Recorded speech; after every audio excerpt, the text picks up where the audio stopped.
Today I will be reading The Story of Ruby Bridges by Robert Coles.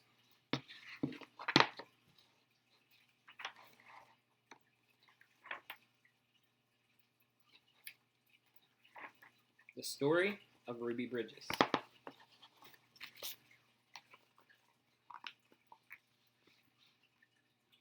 Ruby Bridges was born in a small cabin near Tylertown, Mississippi.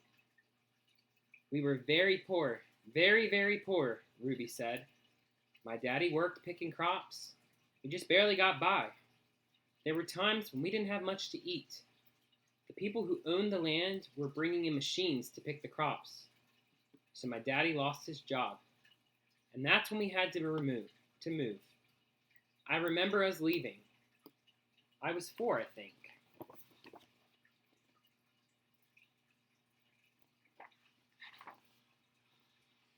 In 1957, the family moved to New Orleans. Ruby's father became a janitor. Her mom took care of the children during the day. After they were tucked in bed, Ruby's mother went to work scrubbing floors in a bank.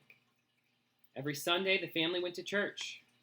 "We wanted our children to be near God's Spirit," Ruby's mother said.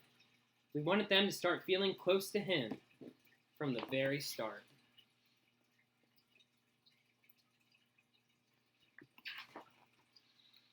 At that time, black children and white children went to separate schools in New Orleans. The black children were not able to receive the same education as the white children. It wasn't fair, and it was against the nation's law. In 1960, a judge ordered 4 black girls to go to 2 white elementary schools. 3 of the girls were sent to McDongle. 19, 6-year-old Ruby Bridges was sent to 1st grade in the William Frantz Elementary School.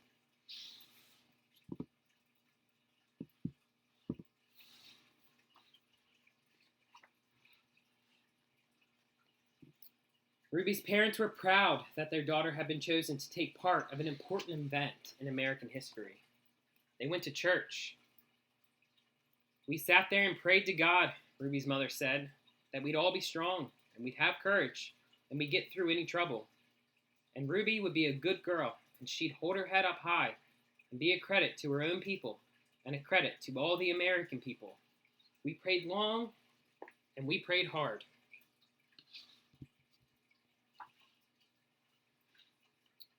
On Ruby's first day, a large crowd of angry white people gathered outside the Frantz Elementary School.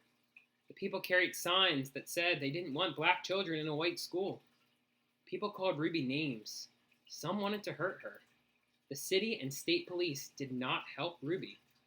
The President of the United States ordered federal marshals to walk with Ruby into the school building. The marshals carried guns.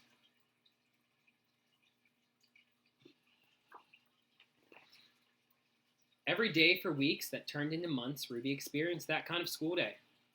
She walked to the front school surrounded by marshals, wearing a clean dress and a bow in her hair, and carrying her lunch pail. Ruby walked slowly for the first few blocks. As Ruby approached the school, she saw a crowd of people marching up and down the street. Men and women and children shouted at her. They pushed toward her. The marshals kept them from Ruby by threatening to arrest them. Ruby would hurry, though, through the crowd and not say a word.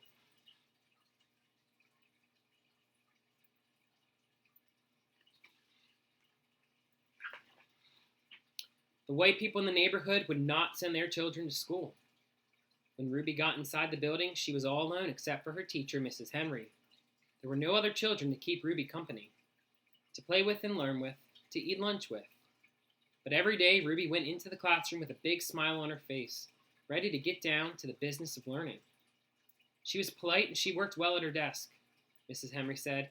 She enjoyed her time there. She didn't seem nervous or anxious or irritated or scared. She seemed as normal and relaxed as any child I've ever taught. So Ruby began learning how to read and write in an empty classroom, an empty building.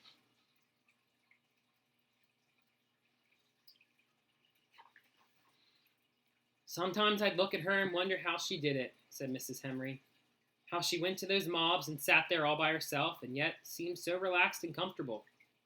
Mrs. Henry would question Ruby in order to find out if the girl was really nervous and afraid, even though she seemed so calm and confident. But Ruby kept saying she was doing fine. The teacher decided to wait and see if Ruby would keep on being so relaxed and hopeful, or if she gradually began to wear down, or even decide that she no longer wanted to go to school.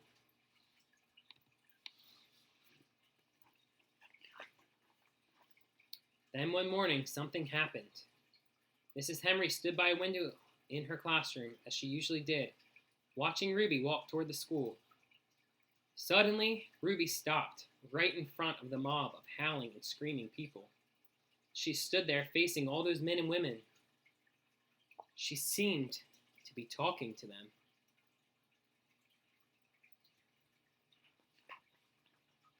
Mrs. Henry saw Ruby's lips moving and wondered what Ruby could be saying.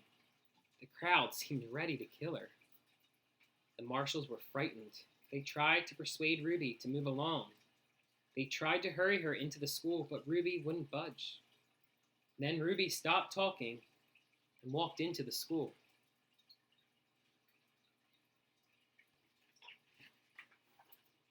When she went into the classroom, Mrs. Henry asked her what happened. Mrs. Henry told Ruby that she'd been watching and that she was surprised when Ruby stopped and talked with the people in the mob. Ruby became irritated.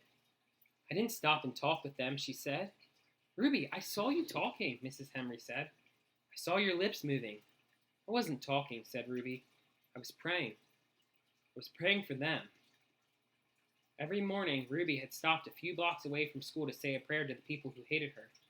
This morning, she forgot until she was already in the middle of the angry mob.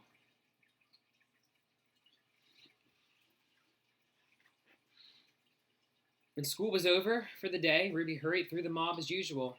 After she walked a few blocks and the crowd was behind her, Ruby said the prayer she repeated twice a day, before and after school. Please, God, try to forgive those people, because even if they say those bad things, they don't know what they're doing. So you could forgive them, just like you did those folks a long time ago when they said terrible things about you.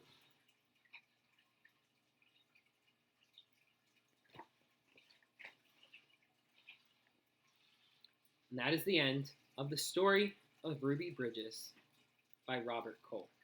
If you like my channel, you can like and subscribe below. Thank you guys so much for watching.